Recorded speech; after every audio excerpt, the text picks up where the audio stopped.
अस्सलाम वालेकुम जी। आज मैं बनाने वाली हूँ बकरे की मछलियों का सालन। तो आप सोच रहे होंगे कि ये बकरे की मछलियाँ क्या हैं। अगर आपको नहीं पता तो मैं अभी बताती हूँ, अगर पता है तो वेल एंड गुड। तो बकरे की मछलियाँ होती हैं एक्चुअली बकरे की टांगों के साथ ये वाली बोटियाँ होती हैं।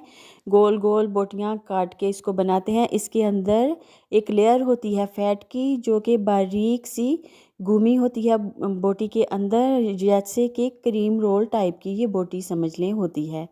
तो गोल गोल सी ये बोटियाँ होती हैं और ये पूरे बकरे में सबसे लजीज वाली बोटियाँ जो हैं वो यही हैं। तो आज मैंने सोचा कि इसका सालन बनाना आपको बताती हूँ। 2 बड़े साइज़ के प्याज लेकर मैंने काट लिए। हाफ कप इसमें कुकिंग ऑयल शामिल किया। अब इसमें मैं इसको कर लूँगी थोड़ा गोल्डन ब्राउन।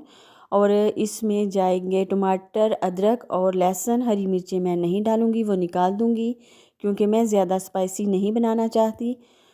तो जी हमारे प्याज जो हैं वो लाइट गोल्डन हो चुके हैं। अब इसमें शामिल कर दूँगी मैं 1 टीस्पून ज़ीरा, और ज़ीरा डालने के बाद मज़ीद 2 मिनट मैं इसको कर लूँगी कुक। और ये जो गोश्त मैं आपको दिखा रही हूँ ये वाला हर किसी को नहीं देते कसाई लोग। अगर आपकी वाकफ़ियत है कसाइयों के साथ तो ये वाला गोश्त आपको ज़रूर मिल सकता है। तो इसमें जाएंगे टमाटर, लहसुन और अदरक चॉप की हुई। तो लहसुन जो है वो मैंने साबित ही रखा है क्योंकि थोड़ी देर भूनने के बाद तो हमने प्रेशर कुकर 4-5 मिनट के लिए बंद करना है, तो ऑलरेडी लहसुन इसमें गल जाएगा। कोई प्रॉब्लम नहीं, टेंशन लेने वाली कोई बात नहीं, आपके सामने ही सब कुछ होगा। 1 टीस्पून भर के इसमें मैंने नमक शामिल कर दिया, और बाद में आप चेक करके और डालना चाहें तो डाल सकते हैं, ये टोटली आपकी मर्ज़ी है। तो इसको कर लेंगे थोड़ी देर बुनाई। और फिर मैं इसमें शामिल कर दूंगी हल्दी। 1 टीस्पून हल्दी इसमें चली गई। और अब मैं इसमें गोश्त डाल के इसको मज़ीद 8 से 10 मिनट तक कर लूँगी इसकी बुनाई। तो ये देखिए सारी बोटियाँ क्रीम रोल टाइप की हैं।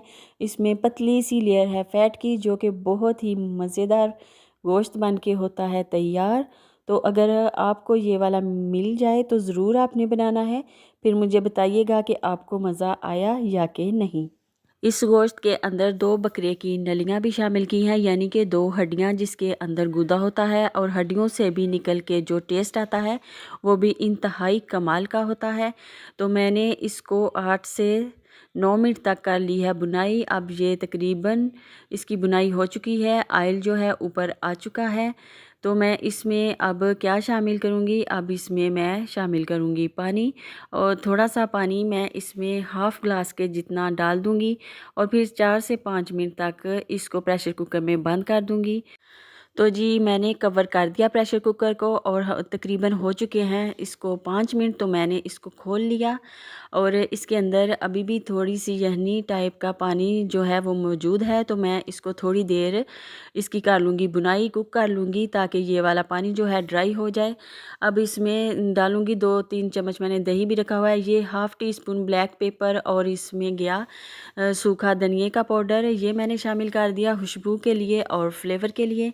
अब थोड़ी देर बुनाई करने के बाद मैं इसमें हाफ़ टीस्पून मैंने मिर्च कलर वाली डाली है, यानी कि देगी मिर्च जस्ट कलर के लिए, और 3 चम्मच फेंटी हुई दही मैंने इसमें शामिल कर दी। अब इसको मज़ीद 4 से 5 मिनट के लिए मैं भून लूँगी, कुक कर लूँगी। और जी हमारी बुनाई हो रही है।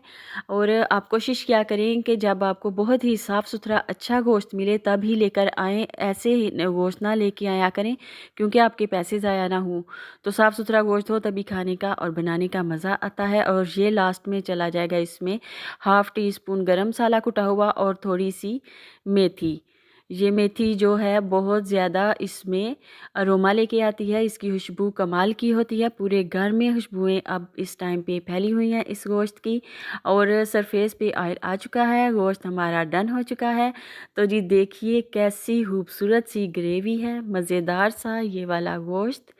बकरे की मछलियों का सालन जो है वो तैयार हो चुका है। अगर आपको भी बनाना है तो इस तरह ज़रूर बनाइएगा, और साफ़ सुथरा ही गोश्त लेकर आना है बाज़ार से। अगर ख़राब पुराना बासी मिले तो ना लेकर आया करें, क्योंकि पैसे ज़ाया तो नहीं करने चाहिए, फिर मज़ा भी नहीं आता पुरानी चीज़ों का। तो माशाल्लाह अल्हम्दुलिल्लाह देखिए मेरे गोश्त की लास्ट फाइनल लुक। तो कैसी लगी आपको, काकी को रखिए दुआओं में याद। मेरी तरफ से अल्लाह हाफिज़।